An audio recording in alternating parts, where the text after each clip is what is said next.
नमस्कार दोस्तों, कैसे हैं आप लोग। बिगनिंग ऑफ क्रिएशन आपने कल वाला वीडियो देखा? कुछ समझ में आया? क्या समझ में आया? जनः तपः सत्यम भूः स्वः, क्या है ये सब और किस चीज़ का बनता है? मैं चाहता हूँ आप लोग कमेंट करके मुझे कुछ बताएं कि आपके ब्रेन में कुछ स्टोर हुआ है। मैं तो बना रहा हूँ वीडियोस।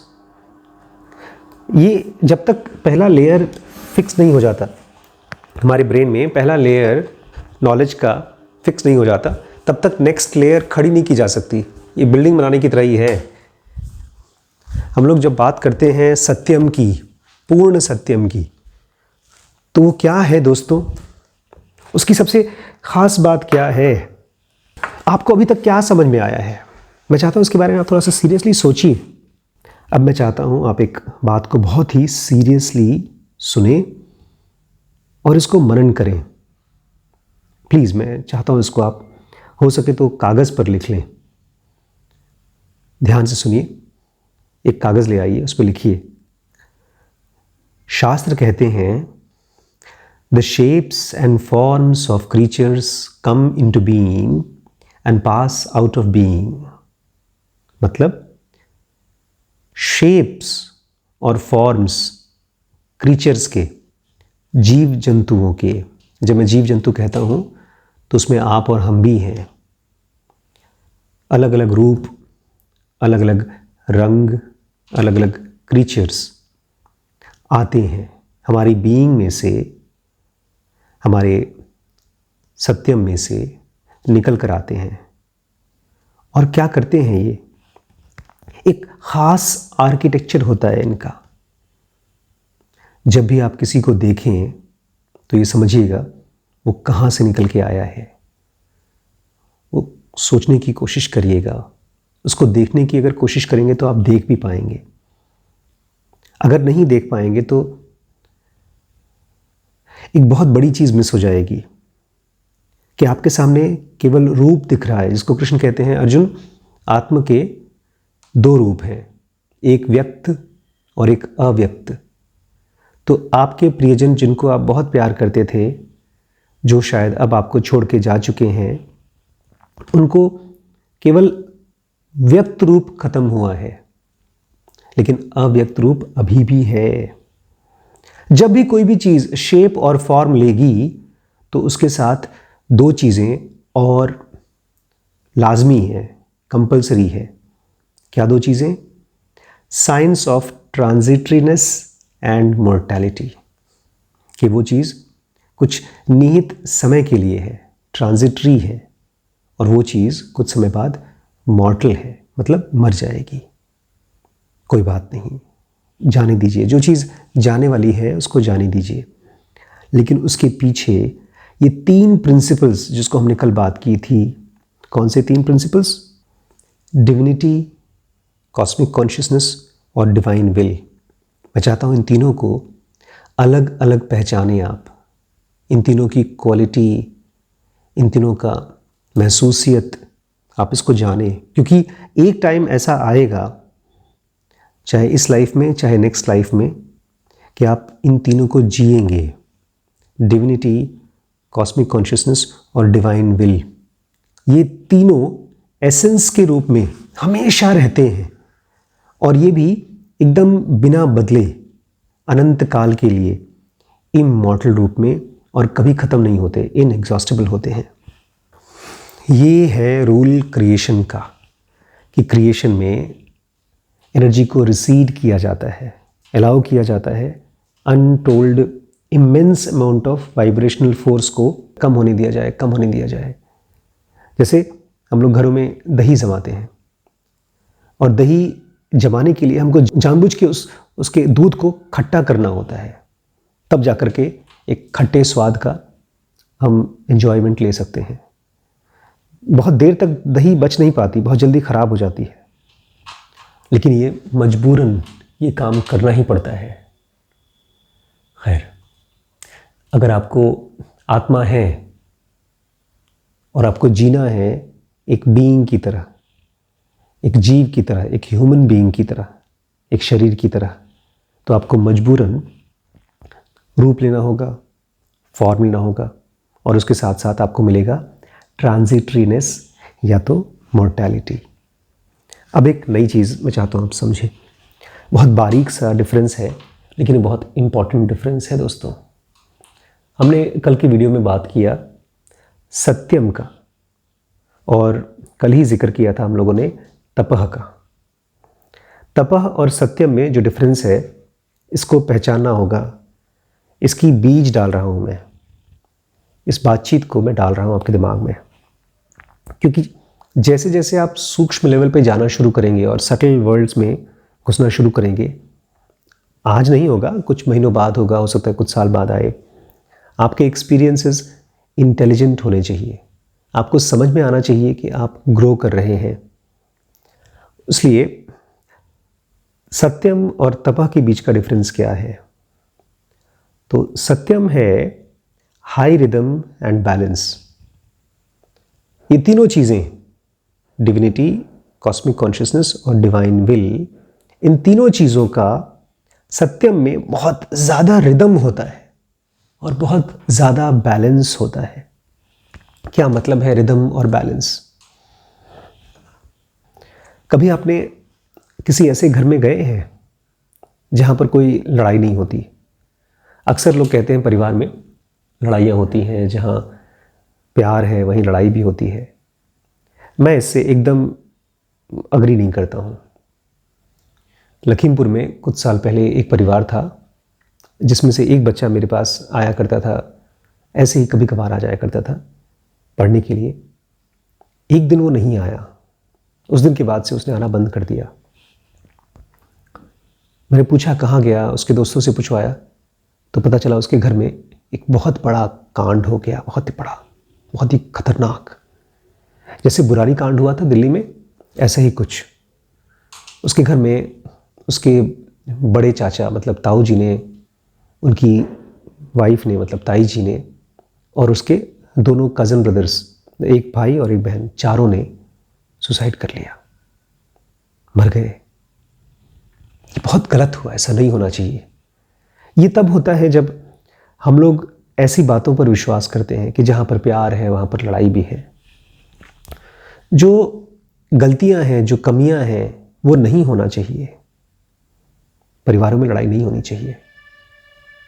तो जब आप इस सवाल को पूछेंगे अपने आप से कि आपके और आपकी वाइफ के और आपके बच्चों के बीच में डिफरेंस ऑफ ओपिनियन है, तो साथ में रह क्यों नहीं पा रहे हैं? तब धीरे धीरे कुछ टाइम के बाद आप लोगों के बीच में एक तरह का सिंक्रोनिसिटी आएगी, एक तरह की मोहब्बत आएगी। ऐसी मोहब्बत जहाँ पर दो लोग पूरी तरह से डिसएग्री भी करते हैं तब भी प्यार से रह पाते हैं। इसको मैं कहता हूँ life of family rhythm and balance, जहाँ पर आप समझते हैं, अपने माता पिता को समझते हैं, अपनी वाइफ को, अपने पति को समझते हैं। और इसी के कॉन्ट्रास्ट में जिन परिवारों में लोग एक दूसरे को नहीं समझ पाते, ऐसा अक्सर होता है कि क्लैशेस होते हैं, इसको लड़ाइयाँ कहते हैं। और ये लड़ाई जब बहुत ज़्यादा हो जाती है तो उसको गांव की भाषा में कजिया कहते हैं। बचपन में मैंने बहुत बार देखा है। घर इसीलिए बांटे जाते हैं, घर में बंटवारे होते हैं, कहते हैं 2 चूल्हे बनाए जाते हैं क्योंकि अब एक चूल्हे पे नहीं निपट रहा है। मैंने देखा है, अपने घर में देखा है, आप सबने अपने अपने घरों में देखा होगा। तो वो है नॉन रिदम और नॉन बैलेंस। खैर, हमारे इस फिजिकल वर्ल्ड में भू भुवः सुवह में सबसे ज़्यादा डिस्टर्ब्ड या नॉन रिदमिक स्टेट है भू की, इसमें हम लोग हैं, जहाँ पर हम लोग ऐसी भाषा यूज़ करते हैं, शब्दों की भाषा यूज़ करते हैं, लेकिन फिर भी एक दूसरे को अपनी बात समझा नहीं पाते। इससे सटल है भुवः और उससे ज़्यादा सटल है सुवह। लेकिन हमारा जो ओरिजिनल घर है सत्यम, वो है हाईएस्ट रिदम एंड बैलेंस। और वो भी किस चीज़ का? डिविनिटी का, कॉस्मिक कॉन्शियसनेस का और डिवाइन विल का। यहाँ पर मैं एक चीज़ चाहता हूँ, आप इसको प्लीज़ याद रखें। ये हाई रिदम और बैलेंस का स्टेट है। Satyam is equal to high rhythm and balance. और वहीं पर तपह, जो उसके बाद का स्टेट है, इसको एक और नाम से पुकारते हैं हम लोग, रियलिटी मैनिफेस्ट। ये मैनिफेस्ट वर्ड को थोड़ा सा समझिए। मैनिफेस्ट मतलब कोई चीज़ दिखती है। जैसे आपके लैपटॉप या कंप्यूटर पे कोई फिल्म है, फिल्म का एक फाइल रखा हुआ है, लेकिन अभी तक मैनिफेस्ट नहीं कर रही है, वो एक्सप्रेस नहीं कर रही है, वो चल नहीं रही है। आपने फाइल के रूप में रखा है और जैसे आपने बटन क्लिक किया वो मैनिफेस्ट होती है। ऐसे ही सत्यम वो स्टेज है जहाँ पर रियलिटी मैनिफेस्ट नहीं करती। और जैसे ही नेक्स्ट स्टेज आता है तपह का, वो है तपह यानी रियलिटी मैनिफेस्ट होने की। और इसको हम एक और तरीके से समझ सकते हैं, एक ऐसी स्टेट जहाँ पर रिदम है और बैलेंस है। क्या कहा मैंने? रिदम और बैलेंस। ये सत्यम से थोड़ा सा कम है।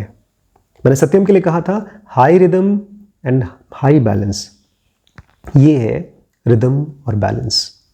ये हल्का सा बारीक सा डिफरेंस है, लेकिन मैं चाहता हूं इसको आप जान रखें, क्योंकि जब आप फिजिकल वर्ल्ड में मेडिटेशन करेंगे कुछ दिनों बाद, कुछ महीनों बाद, कुछ सालों बाद या शायद कुछ जन्मों बाद आपको मिस्टिकल पावर्स एक्सपीरियंस होना शुरू हो जाए, तो पागल मत हो जाइएगा। उन पावर्स को ठीक ऐसे यूज़ करिएगा जैसे आप घर में हाई वोल्टेज सिस्टम यूज़ करते हैं। आपके घर के बाहर जो बिजली का बोर्ड होता है, वहाँ पर अगर बहुत ज़्यादा बिजली आती है तो उसको संभाल कर यूज़ किया जाता है। घरों में भी MCB लगाई जाती है ताकि अगर बिजली बहुत ज़्यादा आ जाए तो उसको हम बिजली हमारे सामानों को नुकसान न करे। ऐसे ही जब आपके शरीर में शक्तियाँ आएंगी तो आप पागल ना हो जाएं। इसलिए तो हनुमान जैसे लोग जैसे जैसे शक्तियाँ आती गईं वैसे वैसे विनम्र होते गए, वो ध्यान में जाते गए। लेकिन ये तभी होता है जब आप बारीक डिफरेंसेस को समझ सकें। आपकी यात्रा छोटी नहीं है और यात्रा कंटिन्यूअस करने से आपको महसूस भी होगा मैं ग्रो कर रहा हूँ, लेकिन आपको पता चलना चाहिए डिफरेंस बिटवीन सत्यम एंड बताइए, टाइप करके बताइए, तपह। लास्ट में एक छोटी सी बात कहना चाहता हूँ दोस्तों। ये सब बातें बोल करके मैं ये नहीं दिखाना चाहता हूँ कि मैं आपसे समझदार हूँ, क्योंकि जिस समय भी सत्यम आया और उसके बाद जनह तो अभी आया भी नहीं, तपह। अभी तक शुरुआत की स्टेज पर हैं हम लोग। सबसे पहले सत्यम, उसके बाद तपह और जनह अभी आने वाला है। अभी तक माइंड नहीं बना है, लेकिन फिर भी सत्यम से लेकर के तपह तक, ये एटर्निटी तक एक बहुत बड़ा अनब्रोकन लिंक अभी भी है। वही अनब्रोकन लिंक आप एक्सपीरियंस करेंगे अपने अंदर में जब आप अपने ट्रू सेल्फ के साथ वन होते हैं। जब कृष्ण कहते हैं आपसे, अर्जुन ये सारा का सारा ब्रह्मांड मुझ में लीन हो जाता है और मुझ में से ही निकल के आता है, तो उसी माइटी लिंक की बात कर रहे हैं। जब आपकी अवेयरनेस बढ़ती है तो वही माइटी लिंक जो आपको जोड़ता है सत्यम के साथ, उसी की बात कर रहे हैं। अगर मैं थोड़ा सा यहाँ पर आपको पॉइंट कर दूं कि सत्यम में भी 3 स्टेजेस होते हैं, परम सत्यम, मध्यम सत्यम और उसके लास्ट में आता है तपह। लेकिन ये सारी की सारी चीज़ें जानबूझ के क्रिएट की जाती हैं, एनर्जी को जानबूझ के कम किया जाता है ताकि बाद के स्टेजेस में क्रिएशन हो सके, हम लोग आ सकें और इसके बाद में भी एग्जिस्टेंस हो सके। ये आपके बड़े बड़े ब्रह्मांड और ग्रह, नक्षत्र, जो कुछ भी आप देखते हैं, जिसके लिए साइंटिस्ट बोलते हैं बिग बैंग में हुआ था ये सब, वो बिग बैंग की तैयारी सत्यम ने बहुत बहुत पहले की थी और अभी भी कर रही है। ये कंटिन्यूअस हो रहा है। लेकिन जैसे मैंने अपने पिछले वीडियो में कहा, ये जिसमें आप जी रहे हैं, ये वो स्ट्रीम है जिसमें आपके 2 श्राप हैं। कौन से 2 श्राप?